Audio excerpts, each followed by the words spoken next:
Hi guys, welcome back to my channel. It's me, Yanni, and today's video is gonna be a follow-up to a video I posted, what week was that? Back in March. And it was a video about how to know when your period is coming. So this video is going to be called, hold on, I had to write it down. How to prepare for your period. So these are my 10 steps or 10 tips on how to prepare for your period. The reason why I did this video was because, if you couldn't tell from my last video, or if you haven't watched my last video, my period has become like a big part of my life. It has actually been one of the telltale signs that I pretty much have been living pretty unhealthily, if that makes sense, if that's the correct way to say it. Like, the worse my health is, or the tougher I am on my body, or the more strain I put on my body, the worse my period is. So I literally had to change the way I ate, the way I slept, the way I even dealt with stress to have a better period. I don't know if I'm the only woman like this. I hope I'm not. I hope that this is all very relatable for everyone, or for a good chunk of people at least. So yeah, what was I saying? So yeah, so basically I pretty much have been thin my whole life, and because when you're thin, people think you're automatically healthy. That's not true. Your health depends on a bunch of other variables: your mental state, your economical state, your physical and emotional states as well. And for me, and it took me a really long time to realize this. I'm still pretty young, but it took me a really long time to realize, like, hey, you're harming your body, and your period is telling you you're harming your body.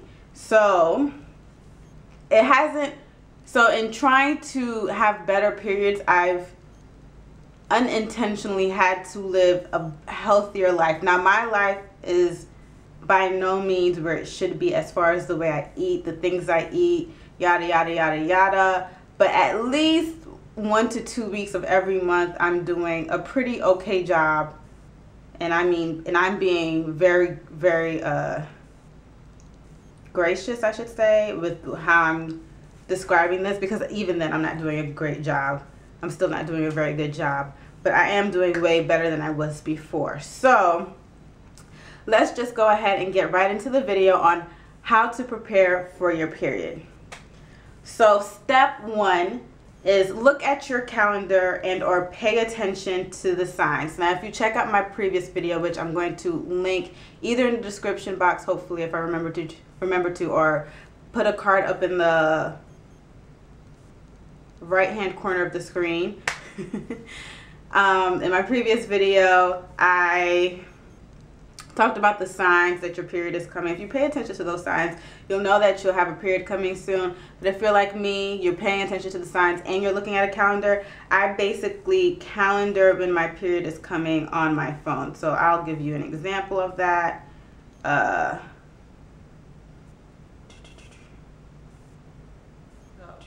Here on my calendar is where I've marked that my period came on March 16th. So in a few weeks time, I'm going to start to feel all of the signs: nausea, headaches, really bad exhaustion. And I'm going to look back at my calendar and be able to say, okay, so I had my period on this date. Now I know when to expect it. My period comes, like, unless I'm under strenuous circumstances, my period pretty much comes every 28 days, 28 to 30 days. So if it comes before then, if it comes a little after that, I'm pretty much prepared for it to come. My next step, step 2, is get all necessary materials. So that will include things like medicines and products. So medicines, I am an avid ibuprofen girl. I love ibuprofen. This ibuprofen I got from Target. If you can't tell, this is the Up and Up brand. I'm an avid ibuprofen girl, but sometimes I'll take acetaminophen. I can't take naproxen, which I think it's not in Tylenol, it's in Is that Aleve? I think that's Aleve. And ibuprofen is Advil.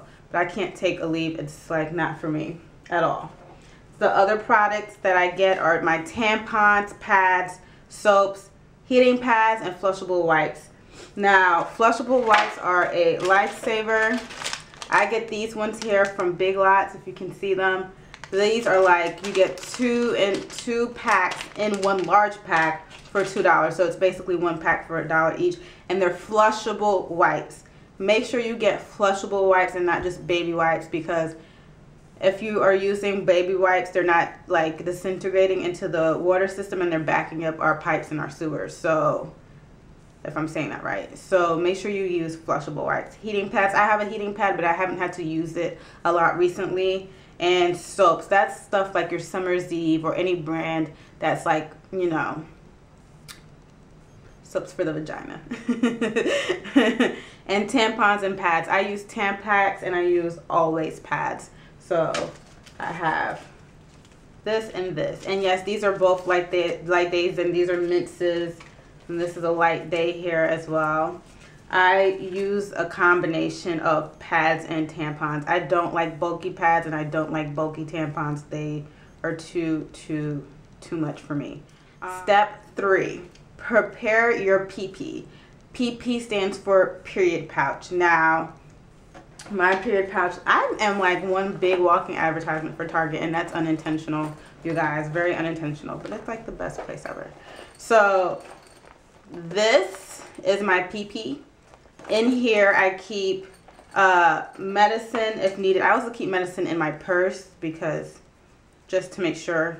I have medicines, extra underwear, and I usually carry just black underwear in my purse. I would show you my black underwear, but I feel that's a little bit too inappropriate.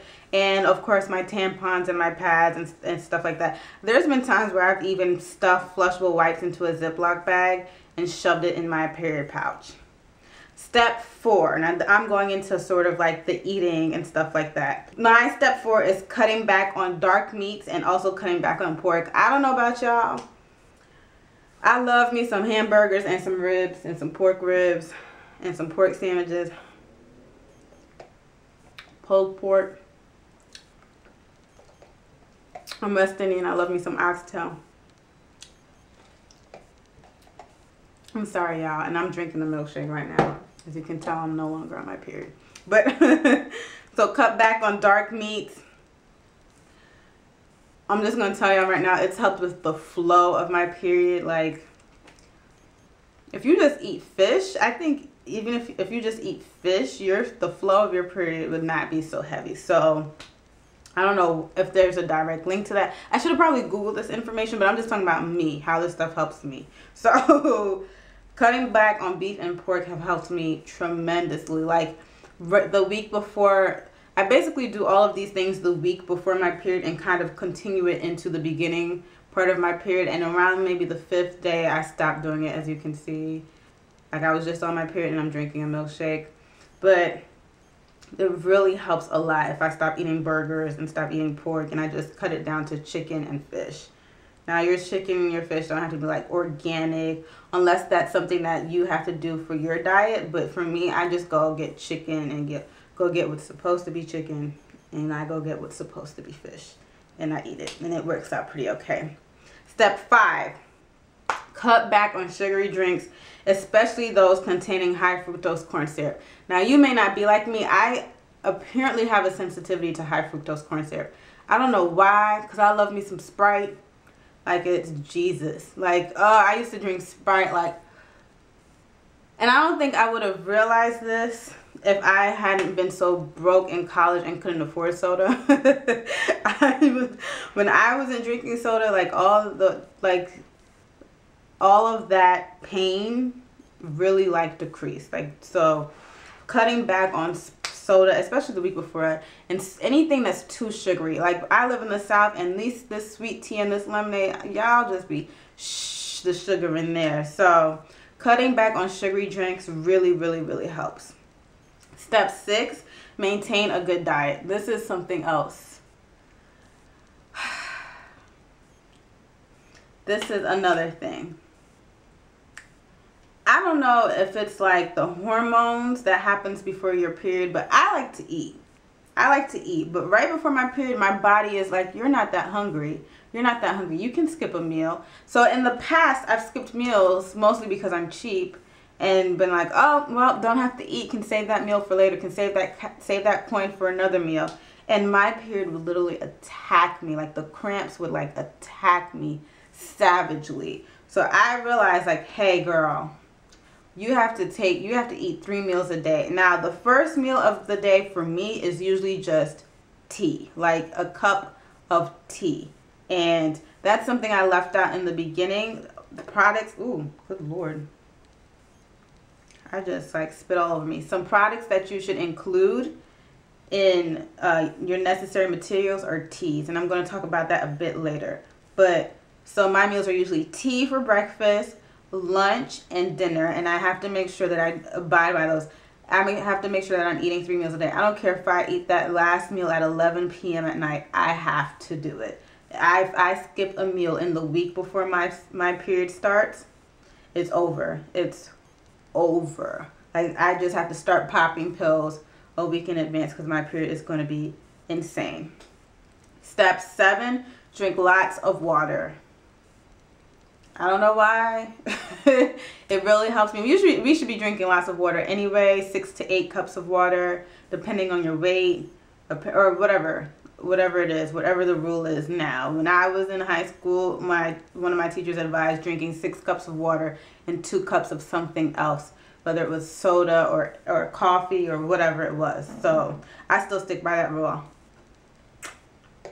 This is my 2 cups of something else because I had water today.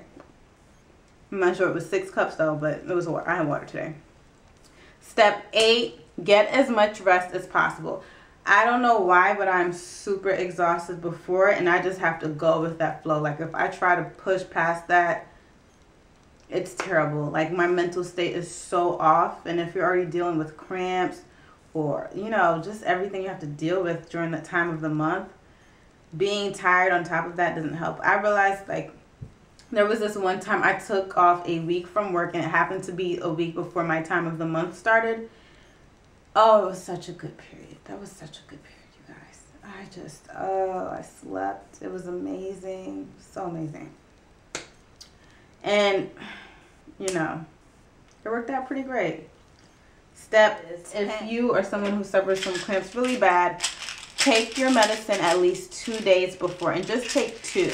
If you're taking acetaminophen, if you're taking naproxen, aka Aleve, acetaminophen is Tylenol, take just 2 tablets 2 days before, and that should be able to help you out a lot. Step 10, drink teas that are great for your period. So I have some teas here that I live by in one way or another. Hold on, I'm missing a tea. Another tea. Okay. So I have some teas here that I live by. First tea, green tea. Now, green tea has got to be the nastiest tasting tea in the world. I don't think I've tasted anything nastier than green tea, but this is like supposed to be like a cure-all, especially if you have organic green tea. It's like supposed to combat cancer, stuff like that, so it works really well. Ginger tea. This is really good for your stomach, period, point blank. You have an upset stomach, even if you have a cold, just sip on some green tea. Sip on some ginger tea and it'll clear you up. Mint. I love mint. Mint is another one that's great for your stomach and great for colds. And great for digestion as well. It's pretty okay for periods. It really worked when I realized that, hey, I should really look into holistic means of treating my period. But I found something way better than mint tea, and it is this Puka 3-phenyl tea. I have showed this tea in my February 2016 tea collection. I have to update my tea collection because I'm running low on teas, but that Puka 3-phenyl was like the time of the month cure-all. You treat this like you treat your medicine. You drink it at least 2 days before your period's supposed to start, and it's like walking on water. It's like so good. It's so good. And I try to tell someone it kind of tastes like chicken. I don't know how to explain it. It's like it's like a win-win situation, you know, in my opinion. A lot. And so I don't know why I ended like that. So thank you so much for watching my video. Make sure to give it a thumbs up if you liked it. Please go ahead and leave me a comment. Let me know what your tips are for having a really good period or how to prepare for your period. And don't forget to subscribe. I love you guys so much. Thank you for watching. See you in the next one. Bye.